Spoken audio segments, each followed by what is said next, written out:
board members have had the opportunity to sit down and look at my evaluation for the past 4 years.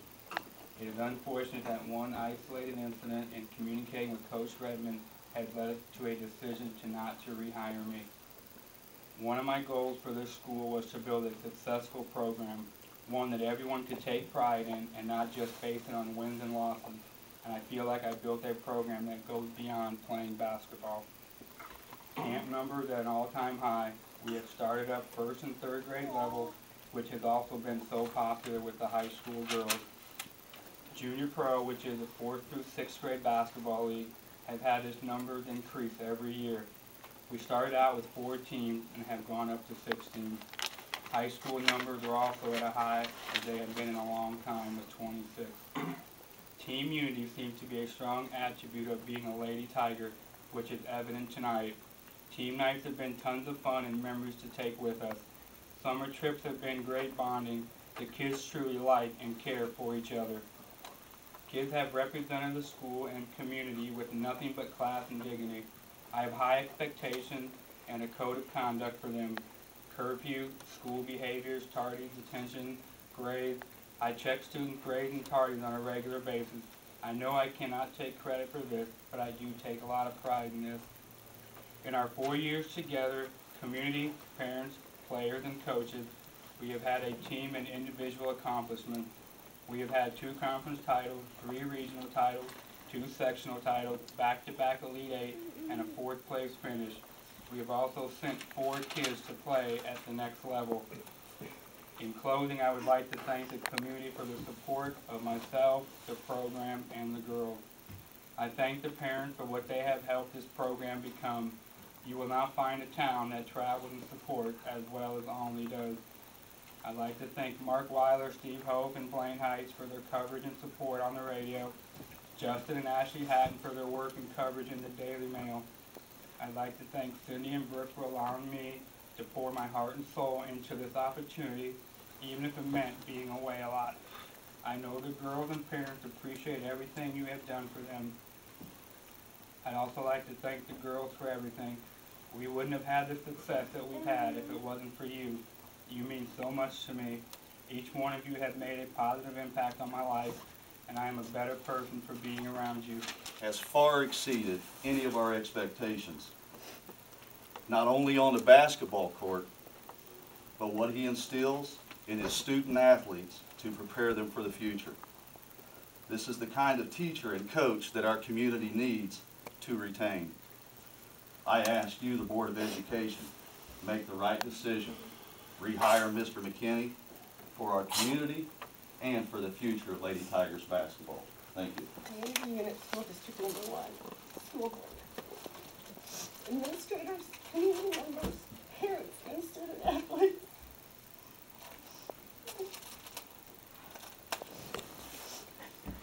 Thank you for the opportunity to be heard at tonight's board meeting. I'm saddened and I'm shocked by the news that Mr. McKinney has been recommended by the administrators and the superintendent not to be rehired in your community. I've had the privilege of knowing Brent for 27 years. Throughout our lives, we've celebrated many accomplishments and endured some tough times together, from winning high school games, standing up in each other's wedding, or attending wakes of loved ones. We've always been there for each other. Unfortunately, I was not able to drive to Olney tonight. The only way for me to show support was to write this letter. Almost 4 years ago, Brent told me he was going to apply for the only physical education position and basketball head coaching position. To be honest, I was conflicted. While most of us wanted to be professional athletes as children, Brent has always wanted to be an educator and a coach. I can fondly remember Brent feverishly drawing up his plays in his "If I Was a Basketball Coach" spiral when we were in 3rd grade. During college, when most of us were trying to figure out whom we were and what we wanted to do, Brent had his heart set on being an educator and a coach in a small town that loved their basketball. In this respect, I was happy for him. He was chasing his dream. On the other hand, I was cautious. I told him I was aware of the Coach Dobbs firing and told him one of my late mother's sayings, "A tiger never changes its stripes."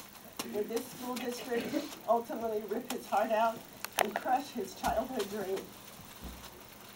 Once he was hired, I logged on to IllinoisHighSchoolSports.com, and several Olney residents were upset that he was given the job.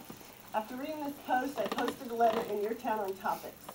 Basically, it stated that you were getting a young, passionate, and dedicated educator and coach. I don't think anyone in this room can deny that Mr. McKinney has built countless positive and appropriate relationships with your sons and daughters in the classroom, the court, and on the field. Not to brag, but everything I wrote came to be true. For me, it's not about the 88 games that his girls won in 4 seasons. At Olney, 88 and 45. Guiding the Lady Tigers to 3 regional championships, 2 sectional championships, 2 Apollo conference titles, 2 tournament titles, and a 4th place finish in the 2009 IHSA Class 2A state tournament. Although all of those accomplishments are impressive, for me it's about the kids. If those girls didn't believe in him, believe the things that he was teaching in class, in the court, respect him, none of those accomplishments would have come to me. Like I said, I've known Brent for 27 years, and he would never harm a child emotionally, mentally, or physically. Knowing this and assuming his evaluations are excellent, it would lead me to believe that Brent had a disagreement with another colleague. Unfortunately, educators across the nation physically harm children, send them sexually explicit texts, notes, inappropriately chaperone them, or sexually abuse them. Even worse, most of the teachers are given a slap on the wrist, or not punished at all. It's a shame that educators are allowed to do this and teach, and Mr. McKinney is not being asked back because of a disagreement. We disagree with life, with our husband, with our parents, and the decisions of our own children on a daily basis, and we continue to love them, although we don't see eye to eye with them. Ironically, I found this quote on your high school website today. I suppose leadership at one time meant muscles, but today it means getting along with people. In my mind, whatever transpired between all the parties involved, everyone was to blame. Everyone seems to be trying to flex their muscles, show who's stronger, and win this battle. Ultimately, everyone involved in this situation loses.